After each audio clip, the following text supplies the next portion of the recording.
মা এগুলো কথা কইতে কি আনলা আজকে দাওরাতে? কি আনছি? কোন সময়তে বই রইছি তোমার কোনো খবর নাই? বাংলাদেশের জিলাপি। এই যে আড়াই পেস আগে আব্বাই কইতে আগে আমিত্তি আড়াই পেস আড়াই পেসের। এই যে বাংলাদেশের জিলাপি মিষ্টি।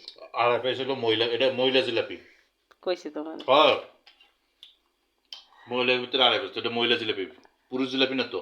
কি আনছো? রিতো জিলাপি আনছি। জিলাপি মিষ্টি। বট। আরে কি রান্না করা বট আনছো?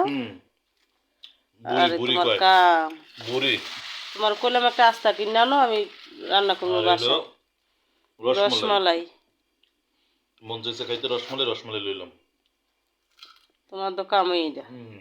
আবার মন চাইলে কোনো বাজারে গেলে একটা না একটা আনবই। যখন মন চাই খাইলাম। ইয়া করো, এই জিলাপি দিয়ে ইয়া থাক।